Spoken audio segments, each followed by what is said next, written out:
est en direct avec Christian Allard, ancien député et eurodéputé d'Écosse, membre du Parti national écossais, principale formation indépendantiste du pays. Merci à vous d'être avec nous, Christian Allard. Cette question d'abord, la disparition de la reine Elisabeth II est-elle une opportunité pour les indépendantistes de relancer le débat sur le statut de l'Écosse ? Certainement pas.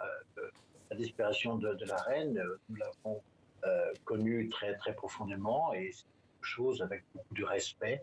Nous avons donné notre respect à la reine les premiers jours de son décès. Elle est morte ici au nord-est de l'Écosse, à Balmoral, et les foules écossaises se sont recueillies avec beaucoup de respect dans les rues, sur la route d'Édimbourg et ensuite à Édimbourg, où nous avons donné notre dernier hommage à notre reine, à la reine des Écossais, qui est peut-être un petit peu différente de la reine d'Angleterre. Nous, ici, elle est connue comme la reine des Écossais.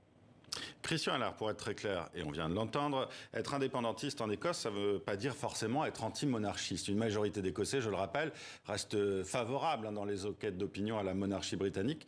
Est-ce que c'est compatible pour vous ?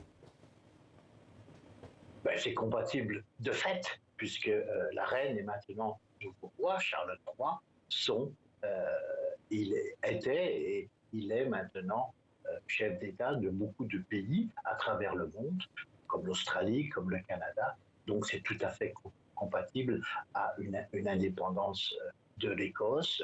Nous avions eu un référendum en 2014 et nous avions dit à l'époque que la reine resterait reine des Écossais, avec sa couronne des rois et des reines, c'est une des plus vieilles couronnes du monde. Donc c'est quelque chose que nous n'avons aucun problème avec. Il y a des questions à se poser au niveau de la monarchie au Royaume-Uni et à travers le monde, et ça, ce n'est pas pour l'instant. Alors vous l'avez rappelé, en 2014, il y a eu ce référendum historique sur l'indépendance de l'Écosse qui voyait le non l'emporter à plus de 55%. Les indépendantistes dont vous faites partie veulent en organiser un nouveau en 2023. Pourquoi les choses seraient différentes aujourd'hui ? En fait, ce référendum aurait dû se passer en 2020, mais à cause de l'épidémie, à cause de Covid, nous n'avons pas pu tenir ce référendum. Donc ce référendum a été reporté à l'année prochaine. Donc c'est un référendum très important. Pourquoi ? Parce que nous voulions rester dans l'Union européenne. L'Écosse a voté à plus de 62% pour rester dans l'Union européenne et a dû sortir de l'Union européenne contre son gré. Donc, c'était une des conditions pour laquelle les Écossais ont décidé qu'ils devaient avoir un référendum. Donc, pour être très clair, aujourd'hui, selon vous, le Brexit, justement, pourrait permettre à ce référendum d'être approuvé par les Écossais, ce référendum sur l'indépendance ? Absolument. Le Brexit de 2016, c'était une catastrophe humaine et économique pour l'Écosse. Et en plus, c'est une direction aussi du parti conservateur qui est à Londres et qui devient de plus en plus populiste.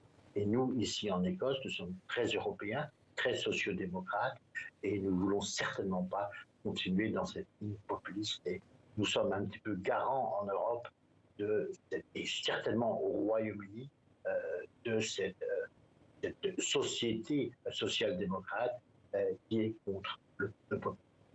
Mais justement, j'allais vous poser cette question politique. Quel rapport ont les indépendantistes avec Liz Truss, la nouvelle première ministre britannique ? Cet été, je le rappelle aussi, elle avait provoqué leur colère en déclarant que la première ministre écossaise, Nicola Sturgeon, ne cherchait qu'à attirer l'attention, c'était ses mots, et qu'il s'agissait donc de l'ignorer, ces mots encore. Oui, nous avons l'habitude des gouvernements britanniques, les uns après les autres, des différents, il y en a eu beaucoup, de Premier ministre britannique. J'espère que Liz Truss va peut-être rester un peu plus longtemps que ses prédécesseurs, mais ils ignorent complètement l'Écosse, ils ne comprennent certainement pas l'Écosse. Quelque chose que la reine comprenait beaucoup. La reine avait une grande compréhension de ce qu'était l'Écosse et ce qu'étaient les Écossais. Donc je pense que quelqu'un comme Liz Truss devrait apprendre un peu plus sur le passé, le présent et le futur, l'avenir de l'Écosse. Alors, vous venez de dire que la reine avait une bonne compréhension de ce qu'était l'Écosse. Est-ce que c'est le cas du nouveau roi, Charles III ? Ben, nous verrons. Le nouveau roi a une tâche très très difficile, puisque sa mère, la reine, était quelqu'un qui a eu un règne de plus de 60 ans, un tracé tout à fait historique et monumental, et il est très difficile pour le nouveau roi, le roi Charles III, de pouvoir suivre dans la destinée de sa mère. Sa mère, c'était vraiment la reine du XXe siècle. Maintenant, nous sommes au XXIe siècle. Nous le voyons déjà, certains pays du Commonwealth veulent devenir des républiques. Et à travers le monde, je crois que la royauté britannique doit répondre à cette demande de différents pays et de différents peuples qui veulent peut-être que la monarchie, si elle doit rester, se modernise.